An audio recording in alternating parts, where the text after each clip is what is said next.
All right, let's talk a little bit about the LA riots because there's conspiracy, there's facts, and there's a story. There's a lot of things going on, so we're going to touch on all of it. So if you haven't heard this past week and just going through since, especially before this, because there have been just immigration issues and riots going on for a while, but especially this past week, there seems to be a lot of attention on the escalation in tensions and especially the grassroots efforts that's happening here in LA. And so you may have seen footage already, but basically there has been a lot of people going out and attacking or facing off against police. There have been people that have filmed a lot of this interaction, people, bystanders, police, just people in between everything, just being hit with stuff. And then you have a lot of immigration as well as nationalism efforts, especially with the Mexico and other states or countries outside. You have the National Guard being called up now. You have police. You have a lot of ICE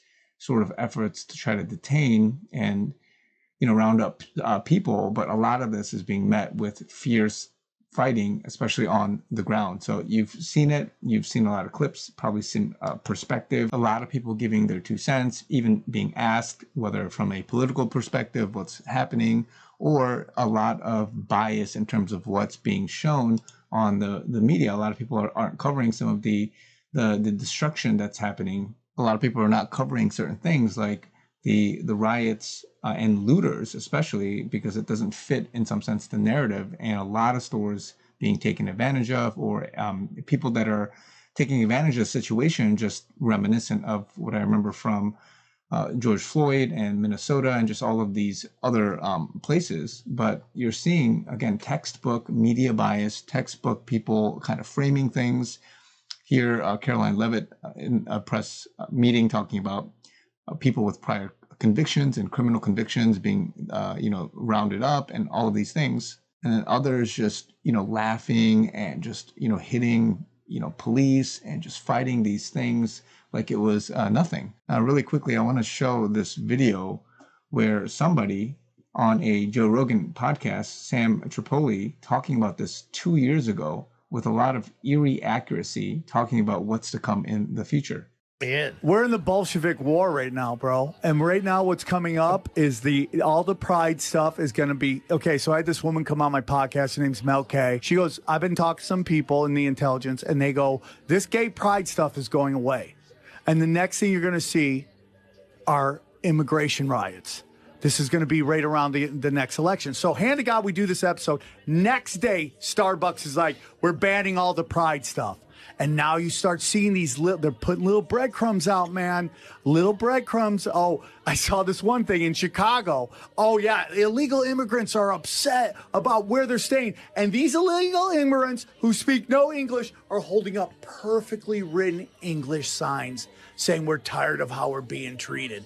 And now you're starting to see this over and over again. Eric, so everyone's always like, when all these Republican governors are like sending these immigrants all over the country, everyone's like, yeah, you're showing those Democrats. Bro, they're moving assets. I know it sounds crazy, but that is 100 What do you mean they're moving assets? What do you mean? Dude, these guys coming into the country, bro, have you seen them? A lot of them are Chinese, and a lot of them are military-age people. Too. And I'm telling you, they're moving, and this is what's going to be right around 2024 election. Immigration riots, people going nuts, and it as listen to this, and you'll start seeing all the little breadcrumbs. I'm telling you, that's what they want you to think. You're buying it. Oh, I thought they're I was moving assets, bro. You're the puppet. They're moving assets. What do you mean, like military people? Dude, study the Bolshevik War. It is happening in real time. 100%. But I just wanted to get that out to everybody because I'm trying to warn people. This is what's next.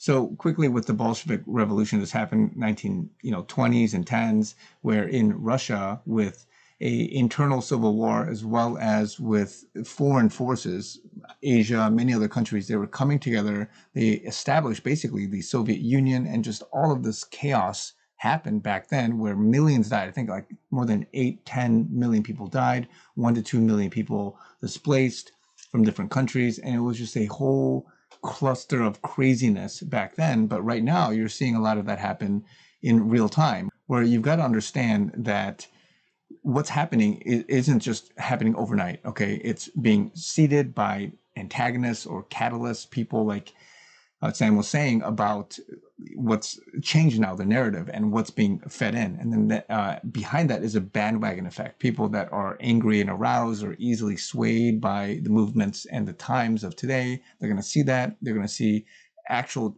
data points. They're going to see what they believe is evidence and other things. And they're just going to go with the flow of the world based on somebody catalyzing this from the very beginning and saying, hey, this is the right way to view things. Same thing happened with LGBTQ. Same thing happened with so many things. And you just kind of ride that and you see that it's being led by something like a leader or leaders or certain activists. And then everyone kind of jumps on board. And so I wouldn't be surprised if there are undercover assets that are trying to capitalize on this by strategically being placed somewhere, megaphones or whatever, social media, and saying, hey, come here, do this. This is what's going to happen. Or they're being paid and they're being blackmailed, or they're being used in some sense as pawns to try to disrupt the situation. But it's a small group of people that will make it look like a bigger thing. And one post that I remember from Q was 1586, I think, or 1585, where they talk about organized riots being planned. We stand, we fight together, organized riots being planned, countermeasures in place, resistance far smaller than portrayed by mainstream media, attacks will intensify. You collectively are a massive threat. You as in a lot of us, because we are the people, right? Censorship applied to scale down impact reach. It's falling, trust yourself, public awakening. And of course, there are other posts about riots, peaceful protests, just questioning certain things based on what they want, what kind of agenda they want. And if you remember back then for the 2020 and the election and all that, this post 4722 talking about add it all up. Number 1, virus. Number 2, riots, organized Antifa. Number 3, fires. The why. Make no mistake, they will not concede on election night. And then all these things, they will organize massive riots and attempt anarchy. So playbook known. So the same playbook from back then is being used now in some sense, and they're seeing right through it, meaning people that are analyzing and looking at this, even you and me. And remember, there are innocent people that are in the way in the sense of they're being riled up and they're being used as fodder in a sense to be put out there and say, hey, fight for us. We have a good cause. And all these things. And it looks okay. It looks good, like you're fighting for certain things, but you have to look at the nuance behind it, the bigger threat, and go deeper into the details. And so, again, I'm not going to give a position on what's right or wrong, but we know that we need to remove certain things from the country in America, as well as making sure that you're cleaning house to allow the future to be better. So people are taking certain arguments of, oh, yeah, you know what, they're being inhumane, they're separating families, and all these arguments to put together a more general argument to go against something else, which is illegal immigration and breaking laws and civil unrest, all these things, and clumping it together and saying they're all bad. So you have to look at the details behind what's going on. Same thing with Christianity. Oh, all religious, organized religion and all these things are brainwashing people. It's bad. It's bad. And Christians are bad. A lot of people don't even live a clean life. All that stuff. They're combining it all together when you really have to look at the main thing, which is Christ, God, and who he is, and getting to know him, not the people that are following who God and Christ is, right? So same thing is happening right now with from the other side, the liberal side, combining it together and saying, oh, this is bad, victimizing, and saying, oh, this is something that should not be here. And they're confusing people, convoluting the whole message in a sense. So again, you know that the next 4 years or throughout the Trump era here is going to be attacked left and right, relentlessly. And by left and right, I don't mean the sides. I'm just saying holistically, he's going to be attacked.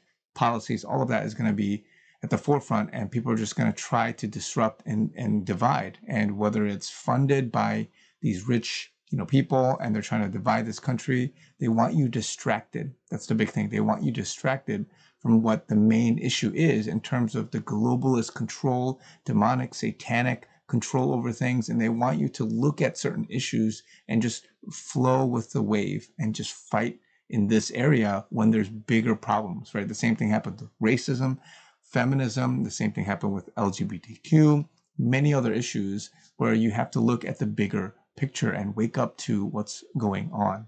So be aware of the movement of the conspiracy behind things, because there is something going on, because it just doesn't happen in a vacuum. Somebody's organizing, somebody's trying to move this flow in the spiritual sense and trying to arouse people to certain destruction, certain means. So please pray and just be aware, be cognizant of what's next and the next steps, because they're trying to divide, they're trying to go grassroots, and they're trying to use immigration, they're trying to use this whole ICE stuff to fight against and crumble the great country of America here. So be praying and just be in anticipation of not being concerned and worried and not knowing what to do, but being prepared accordingly. I want to also say that I need you guys' help. To those that have already helped me, thank you so much. I would love to meet my goal on Give, Send, Go. I also have alternative methods for financial support. Zelle, Venmo, and PayPal. If you guys want to support me there, that would be amazing. I'm on a mission here in Korea. I'm also trying to fundraise just for this next season of my life and for what's happening. So would love the support, guys. We are not at the goal yet. We're a little over 75% there, but trying to cross that line to make that target. So would love the help. If this video, this ministry is blessed to you, would really ask for you guys' support, guys. So love you guys. Talk to you guys very soon.